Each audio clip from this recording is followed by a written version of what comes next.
The Sealed Book.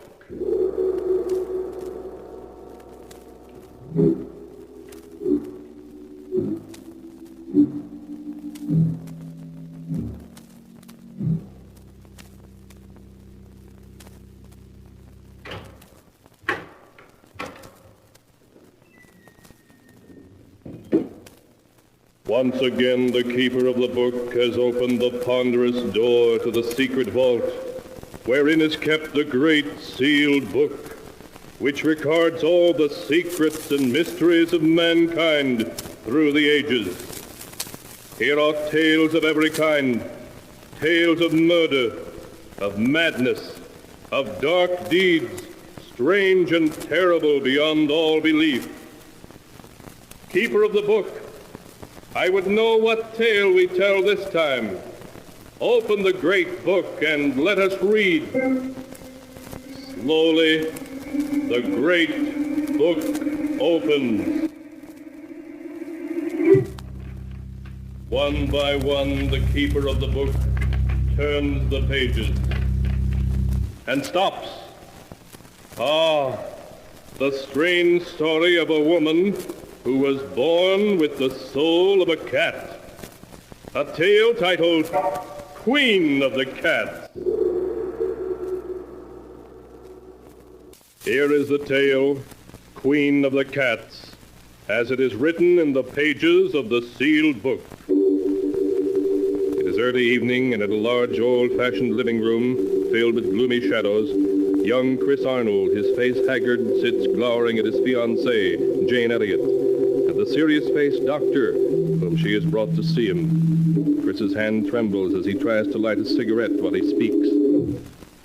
I'm sorry Jane made you come all the way out here to see me, Dr. Smith. There's nothing wrong with me. Nothing, I tell you. Oh, Chris, there is. I know it. Yes, Chris, Jane's right. I've known you all my life, and I can see at a glance there's something wrong. Now, why not tell me and let me see whether I can help you or not? All right, I'll tell you. I've got to tell someone. Jane knows part of the story already. She was in it. But I'll tell it to you from the very beginning, which was 2 years ago at a party to which Jane and I were invited. Chris, isn't this a wonderful party? The only thing wonderful about it is you. Chris, don't. People are watching. Oh, a fine thing when a man can't kiss his best girl in public. What's this generation coming to? At Miss Tyndall's school, we were taught a young lady never kisses a man in public. Miss Tyndall is setting romance back 50 years. Who are you looking for, anyway? Rana Farouk, my roommate at Miss Tyndall's. Oh, she's the Egyptian girl you were telling me about. Yes, I want you to meet her. Only you'd better not fall in love with her as every other man does. Sounds as though she's a second Cleopatra. Men don't seem to be able to resist her. Really? Well, I'm curious to see this siren of the Nile. There she is, Chris. Come on. So that's Rana. No wonder men can't resist her. Hello, Jane. I've missed you. Rana, this is Chris Arnold. Chris, this is Rana Farouk. Hello, Chris. Hello, Rana. Oh, look, there's Miss Tyndall waving to me. Excuse me, won't you? Of course, Jane. I'll be back in a minute. You know, Chris, at Miss Tyndall's, the first thing I'd see in the morning when I got up and the last thing before I went to bed was your picture. And I always knew that someday we would meet. Now we have. Why are you staring at me like that? Aren't you going to say anything? I prefer just to look.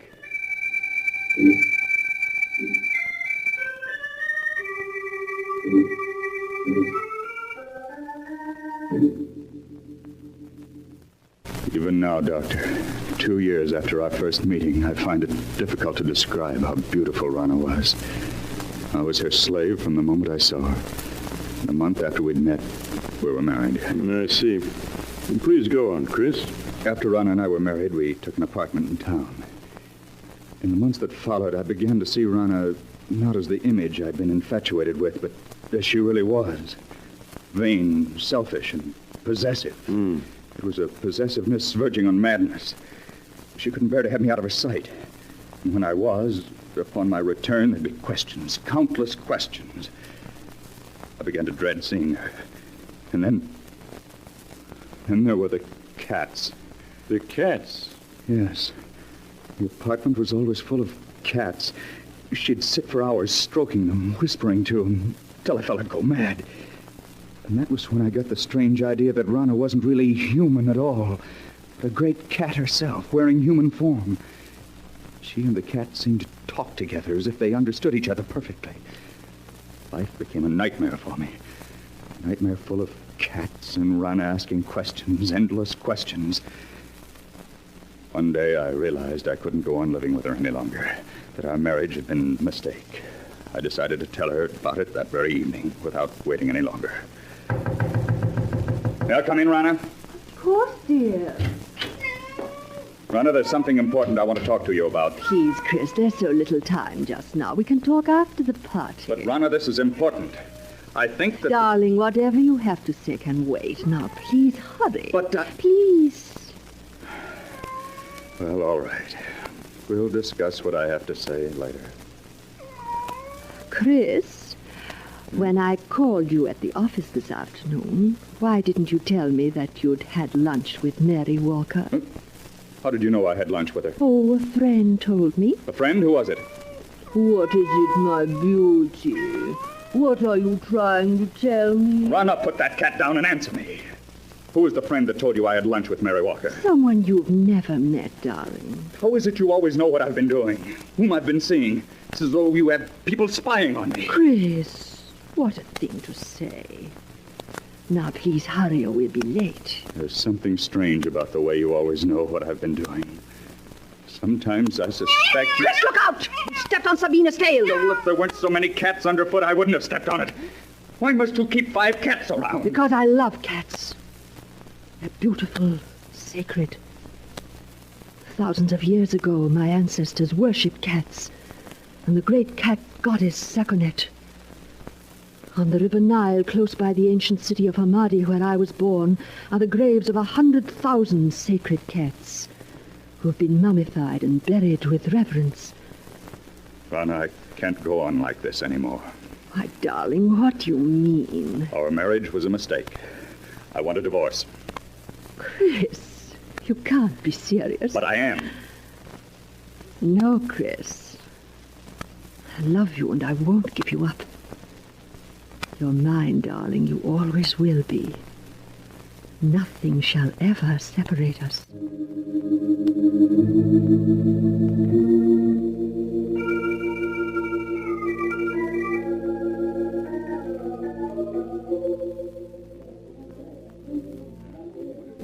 Cocktails, No, thank you. Well, even if you won't have one, Mr. Arnold, I will. Jane!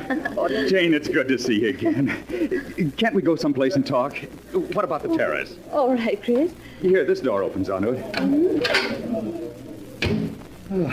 This is much better. It's been quite some time since we've seen each other, hasn't it? Yes, the last time we saw each other was the night that... The night that I met Rana. Yes. How is Rana, Chris? Oh, she's fine. Oh, Jane, I've made such a mess out of everything. I was a fool to have married her. Please, Chris, you mustn't talk like that. I was a fool, Jane, mistaking infatuation for love. Can you ever forgive me for the way I behaved towards you? There's nothing to forgive, Chris. Jane, this is a surprise. Rana. Hello, Rana. Really, Jane, the way you've avoided calling on us, I half suspect you're still in love with Chris. Rana, you have no right to talk to her like that. Please, Chris, I'm afraid I'll have to be leaving. It's getting quite late. Good night. Good night, Jane.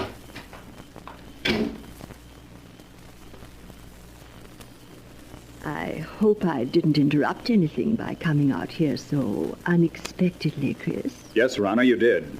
I was about to tell Jane that I love her and that I always will. Rana, you've got to give me a divorce. I'll never give you a divorce. Never, do you hear? You're mine and you always will be. If I can't have you, no one else will.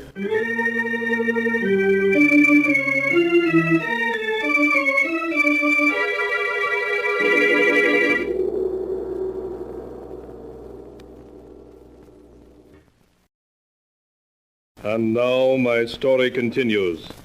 as it is written here in the pages of the sealed book. There is horror on Chris Arnold's features as he tells the doctor of his efforts to get his wife, Rana, to divorce him, and of her refusal to let him go. I can still see her, Doctor. She stood there, glaring at me. She looked like a cat. A great angry cat. Her green eyes were cold and murderous. Her long nails dug into my arm. Her body was tense. For a moment, I thought she was going to scratch my eyes out. And she turned and stalked away. What happened after that night, Chris? I ceased speaking to Rana. We lived in the same apartment, but that was all. Rana waited for me to come around, with all the patience of a cat playing with a mouse. But when a month had passed and I still refused to talk to her, she made an attempt to win me back. It happened one night as we were driving to this house. Why are you slowing down, Rana? I want to talk to you, Chris, and I can't talk to you while I'm driving. There's no point in your stopping. We have nothing to say to each other. But we do, darling. Chris, we could be so happy together if you wanted to. You know how much I love you. I'd do anything to make you happy, anything. Anything? Then you can give me a divorce. Chris, you haven't any right to treat me like this. I'm your wife. Only in the eyes of the law, not in my eyes. I hate you. I hate you! Oh, you cat! You almost took my eyes out with those claws of yours. I will scratch your eyes out before I let any other woman have you. You're mine and yours will be. Perhaps this will bring you to your senses. Slide over. I'll drive. Very well, Chris.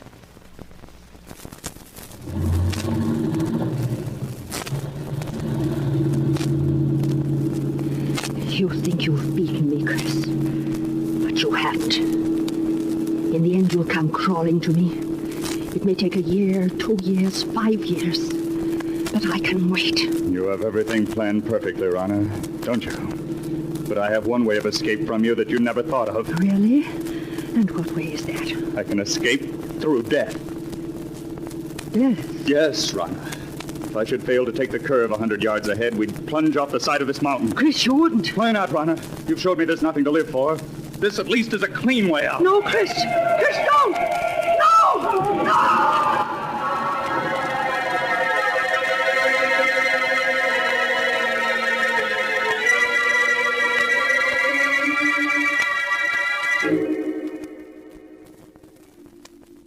When I drove the car over the side of the mountain, Doctor, I thought Rana and I were going to our deaths.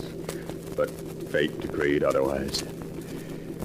When I recovered consciousness 48 hours later in a hospital, I learned it was only Rana who had died. I only had a few bones broken and was out of the hospital in a month. It was just a week later that I ran into Jane. Oh, Jane! Chris. Oh, Chris, it's you. Janie, you always seem to pop up just when I need you most. These past weeks must have been so difficult for you. Oh, I don't want to look back at the past, Jane, but only to the future. The future I once hoped we'd share, and still do.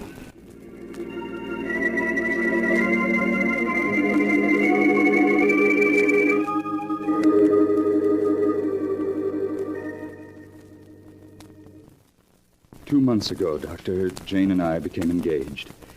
It was just about that time that I first began to notice that everywhere I went, there always seemed to be a cat following me. Are you sure you weren't imagining it, Chris? Well, at first I thought it was my imagination, but a week after Jane and I became engaged, I was certain I was being followed. Well, tell me, Chris, was it always the same cat that followed you? No. One day it'd be one cat, and another day a different one. Then one night, I saw her. It happened in this very room 6 weeks ago. I had great difficulty in falling asleep that night. Suddenly, the silence was broken by the faint crying of a cat. The crying grew louder, louder. I lay in the darkness listening, realizing that the cat crying was real, living, and in my room. I could feel my heart pounding as I sat up in bed and looked about my darkened room. And suddenly I saw her. Two burning green eyes in the darkness. There was no mistaking those eyes. They were Rana's. I stared into those eyes for what seemed like hours. Then, as though listening to a stranger's voice, I heard myself speak. Rana! It is you, Rana, isn't it? Yes, I'd recognize those green eyes anywhere. So you've come back, and in the form I've always thought of you as, a cat. I know why you've come back. It's because of Jane. You always said that if you couldn't have me, no one else would. That I was yours and always would be. Well, you're wrong, do you hear? Jane and I are going to be married. You came between us once, but you aren't going to this time. I will marry her, and there's nothing you can do to stop me. Oh, you fiend! Try to scratch my eyes out, would you? Well, let's see about that. Perhaps that'll show you. Nothing you can do will stop me from marrying her. I know that the cats that were following me and spying on me were doing so under your orders. You're the queen of the cats. Yes, I should have known. No wonder you always knew where I'd been, who I'd seen. You had cats spying on me even then. Well, even if you are the queen of the cats, you can't stop me from marrying Jane. Perhaps a bullet between those green eyes of yours is what's needed.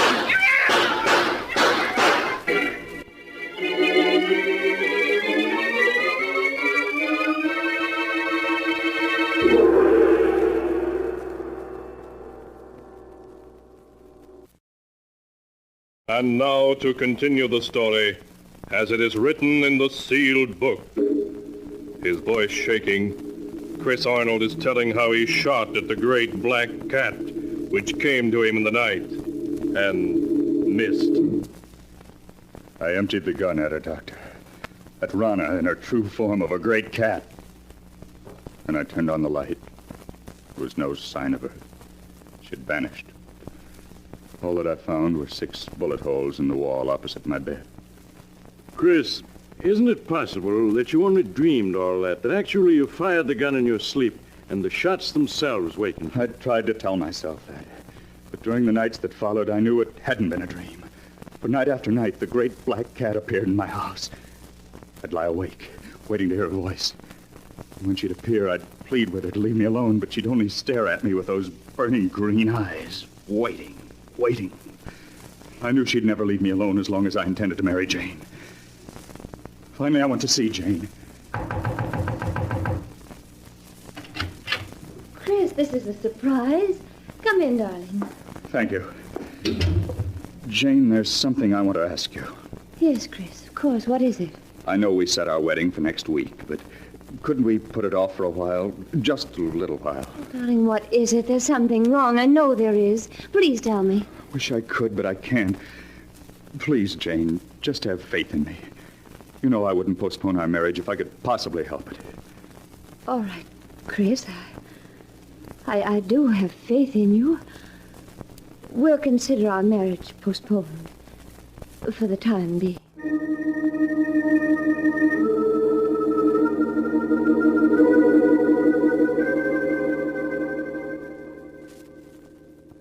The night I put off my marriage to Jane, Doctor, was the first night that Rana didn't appear. And the first night in a week that I was able to sleep. You think, Chris, that she didn't appear again because you had postponed your marriage to Jane? I know it. Weeks went by. Weeks in which I was able to sleep soundly without being awakened by her. I came to think that perhaps it had all been part of a horrible nightmare and that I was over it at last. A week ago, I asked Jane to set the date for our wedding. She did so, and that same day we took out a marriage license. But that night, Rana appeared again, her eyes shining in the dark, cold and murderous. And I've seen her every night since. I tell myself that I mustn't be afraid, but I keep hearing her voice over and over. If I can't have you, no one else will. You're mine, and you always will be. Chris, darling, I wish I'd known all this before. You feel, Chris, that somehow she'll prevent you from marrying Jane? You know I sound mad, but I do. I have a feeling something horrible will happen if I attempt to marry her. Do you still have the marriage license? Yes. Why do you ask? Chris, you've reached a crisis in your life. You're faced with fears that are threatening to overwhelm your sanity. Now, the best way for you to challenge your fears is to go through with your marriage to Jane now, tonight. Tonight? Yes. It's quite late, but I'm sure a friend of mine who's a judge will marry you. All right, Doctor. Jane, will you marry me tonight? Oh, yes, Chris. Yes.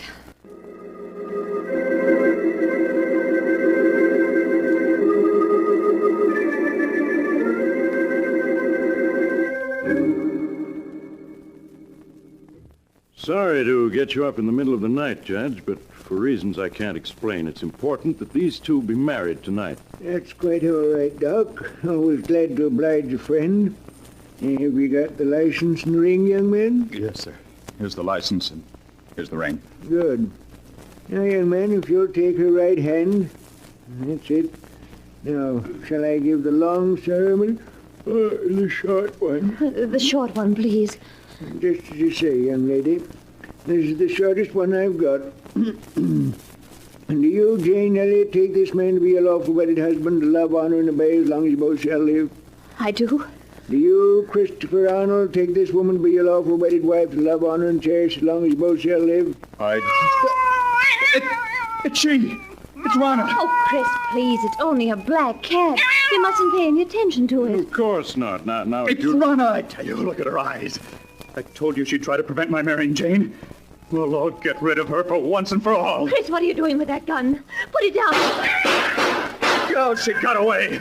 Well, wherever she's gone, I'll find her and kill her. Chris! Chris, come back!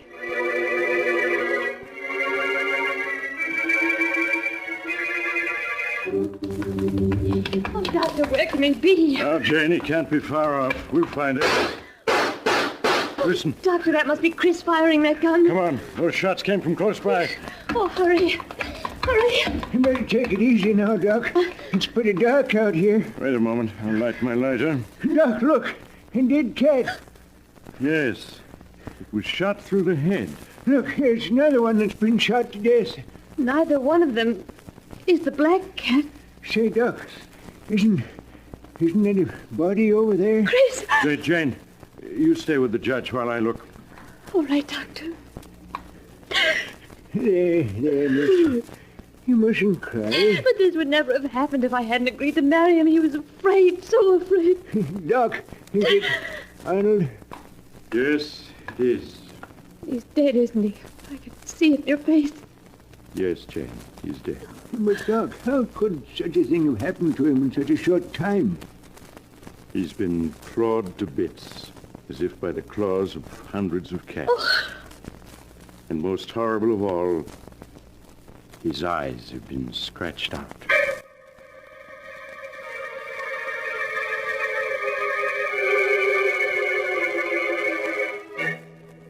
Two days later, at Chris Arnold's funeral, a great black cat appeared as if from nowhere, sitting close by the edge of the grave and licking its paws as it watched the coffin lowered into the earth.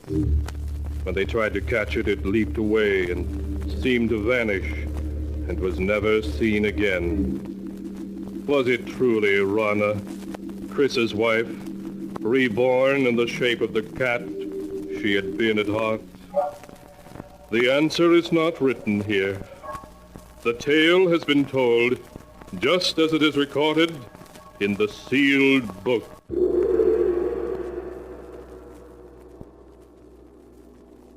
And now, keeper of the book, before you close the great volume, show us the tale we tell next time.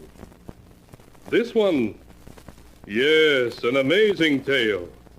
It's the story of a brother and sister who found themselves left out of their aunt's will and who remedied that unfortunate situation by a clever scheme. A scheme which proved to be just a little too clever. It's a tale titled Death Rings Down the Curtain.